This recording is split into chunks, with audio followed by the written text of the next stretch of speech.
تمام والله. اخبارك انت يا عم؟ تمام الحمد لله. الله يخليك. تمام والله. الله يخليك يا رب، الله يبارك فيك. بقول لك دلوقتي ما شفت الحاج دوي، ما لي فتره كده مش باين، هو مش عارف راح فين والله، مش قاطع. راح فرنسا، جا امبارح كان راح يحضر الماتش بتاع الدور النهائي بتاع اوروبا. بتاع اوروبا دي. دوري اوروبا دي. راح يحضره. يا رب نجيبه بالسلامه والله. وانت ما كنتش باين، كنت فين؟ ما كانش باين والله. رحت حجازه والله. والله لسه جاي من حجازه على طول. حاج دوي، ايه عاملين؟ ايه اخبارك؟ ايه الدنيا؟ ايه كويس كويس يا عم احمد. كويسين تمام. ايه اخباركم؟ تمام والله. رايقين والله رايقين بخير الحمد لله. ايه عاملين؟ والله كويسين والله. جبت لكم كل واحد جلابيه من فرنسا. والله بارك الله فيك يا شيخ. جلابيه اديداس. لا والله. والله بارك الله فيك. واخباركم انتم تمام؟ والله الحمد لله، الله يبارك فيك. تمام. ادي اخبار البلد بعد ما مشيت؟ والله زي ما هي قاعده الحمد لله. تمام. ما قلت لك روح يا ادم معي فرنسا، ما رضيتش. والله ما كنتش فايق يا فرنسا، يا الناس الضمير اللي في فرنسا سبحان الله، يعني ناس لا يعرفوا سنه ولا قران، بس الضمير ما اقدرش اقول لك. يعني في زرع بقى هناك زي كان هناك؟ يا زرع ايه يا راجل، في زرع وفي كل حاجه، يعني بص اخر حلاوه هناك. الضمير معدوم عندنا هنا. لا ما فيش ضمير يا مصطفى، ما فيش ضمير. امبارح يا راجل، امبارح اروح السوق، اروح اشتري لي كيلو طماطم ب 6 جنيه، واشتري كيلو خيار ب 6 جنيه، وربطة الجرجير بجنيه ونص. اقول للراجل، يقول لي قال الدولار زاد. طب مال يا ابوي الدولار ومال الجرجير؟ مال الجرجير بالدولار طيب؟ انا عارف. كل ما تكلم واحد يقول لك ايه، تقول له بكام كيلو الطماطم، يقول لك الدولار زاد. يا احمد لا اله. ينفع؟ ده ما ينفعش يا ابوي، كيف الدولار؟ طب وهي ذاك الحكومه، يعني الحكومه يقول لك قال الرقابه. طب هي الحكومه هتوقف على كل بياع واحد؟ حيوقفوا فوق بتاع الجرجير. حيودوا بوكس فوق بتاع الجرجير. يا راجل ما كل واحد يعني يبقى هو، يعني يبقى الحارس على ضميره يا مصطفى. ايوه صح صح. الناس الغلابه دي تروح وين؟ النهارده لو مؤاخذ الواحد بيكون قال مخزن السلع، السكر والشاي، التاجر، واول قال ما يحس قال انه حاجه هتزيد يروح يطلعها، يروح يطلع يبيعها وهو مشتريها بياه بالرخيص. ينفع؟ ينفع فين يا ابوي؟ ده بيحصل في فرنسا ده؟ لا مش بيحصل. لما انت بتخش في فرنسا يقول لك ايه، بتاع فرنسا هناك يقول لك خلي بالك دي هترخص بكره، تعال خدها بكره. عندهم ضمير يا اخي. عندهم ضمير صح. احنا الضمير يعني ما فيش ضمير خالص يا مصطفى. والله ما في ضمير عندنا واصل. وانت ضحكت علي انت. ليه؟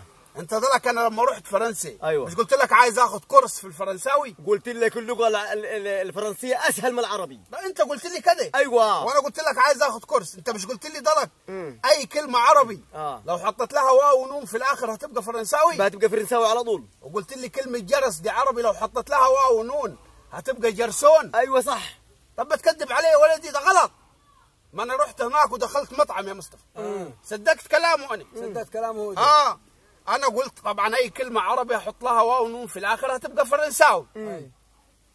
دخلت قلت للراجل جرسون، راح جاني قلت له لو سمحتون طبقون فولون بسرعون. انا قاعد نفسي بتكلم فرنساوي. مش فرنساوي ده؟ لا هو ما فهمنيش، قال لي بردون، قلت له لا سخنون، كانوا يطلبوا لي الشرطه. ايوه لولا ما قلت انا ميزانيه لولا ما سيبوني.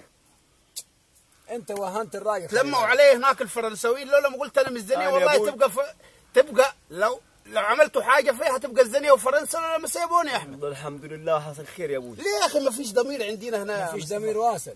ما فيش ضمير. طب انت ليه الراجل يعني بيقول لك يعني؟ والله واحد مرشد بساله قلت له يا عم نظام اللغه اصلا انا عايز اخذ كورس في اللغه. انت عايز تاخذ كورس؟ قال لي يا عم اللغه دي سهله جدا. ايوه سهله. قال لي اي كلمه عربي اصعب حاجه. اي كلمه عربي قال تحط لها واو ونون تبقى قال لي اياه، تبقى قال فرنساوي وفضحني. هو قال عايز يبقى مرشد سياحي ده.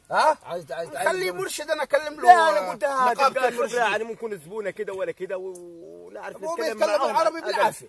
بالعافيه يتكلم عربي. يبقى فرنساوي. ضحكوا علينا حتى في اللغه. فاحنا يا اخواننا البلد دي مش هتنهض غير ما كل واحد يعامل ضميره. ايوه صح. ويعامل ربنا يا مصطفى. صح. ليه؟ لانه النهارده انت بتروح تشتري كيس البطاطس، انت وبتطلع الفلوس كده وبتبص يروح مبدل لك الكيس. طب ينفع؟ ايوه صح. في السوق دي صح. ويروح يصلي يا مصطفى بعد كده. ايوه صح. ينفع؟ لا يا ابو. صلاته هتتقبل؟ والله صلاته ما هتقبل. فلازم يا اخواننا كل واحد راعي ضميره. ودلوقتي بقت موضه، قال تروح تشتري باكو شاي يقول لك اياه، يقول لك قال الدولار غلي، ربط الجرجير يقول لك الدولار غلي، كيلو خيار يقول لك الدولار غلي، وكل حاجه غليت يا مصطفى. النهارده لو حبيت تعمل لك طبق سلطه بيكلفك 40 جنيه. ايوه صح. ليه يا اخي؟ ده هو في ماكدونالدز ب 15 جنيه. ايوه صح. ينفع؟ لا ما ينفعش يا ابو. يبقى كل واحد في البلد دي عامل ضميره يا مصطفى عشان خاطر ربنا وعشان خاطر الغلابه. كل واحد عامل ضميره والله. صح كده؟ لا صح يا حج والله. ولا مش معاي انت يا احمد؟ لا معاك والله. الواحد يراعي ايه؟ يراعي ضميره. عشان الضمير ده والله صلاتك ما هتتقبل ولا اعمالك من دون ضمير. صح.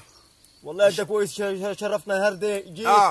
والله لسه جاي من حجازه انا. وانا برضو يا حجازه هروح لهم. والله يا جماعه يا محمد بكامل.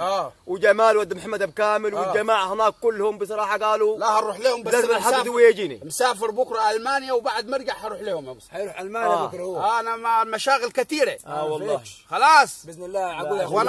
وانا برضو هقول كلمتين. اتفضل. خلاص. اتفضل. تمام يا حاج تفضل. السلام عليكم ورحمة الله وبركاته. يا اخوانا الفيديو ده هدفه اللي احنا بنقول يا اخوانا كل واحد الضمير يصحى فيه، يراعي ضميره. ليه؟ احنا في مصر هنا يعني لو رحت تشتري اي حاجة، الراجل الغلبان يروح يشتري طماطم، بتاع الطماطم يقول له الدولار زاد. واحد يروح يشتري له 2 كيلو بصل، بتاع البصل يقول له ليه الراجل يقول له ليه غالي، يقول له الدولار زاد.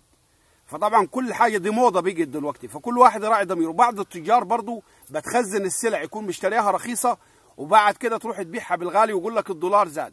فيا اخواننا الفيديو ده هدفه اتقوا الله، كل واحد يبقى صاعي ضميره. الحكومه مش هتخلي على كل واحد حارس، يعني حتى لو الحكومه عملت رقابه مش هتخلي على كل واحد على كل بياع حارس، لازم ضميرك هو يبقى الحارس بتاعك. ده الهدف من الفيديو، اتقوا الله في الغلابه.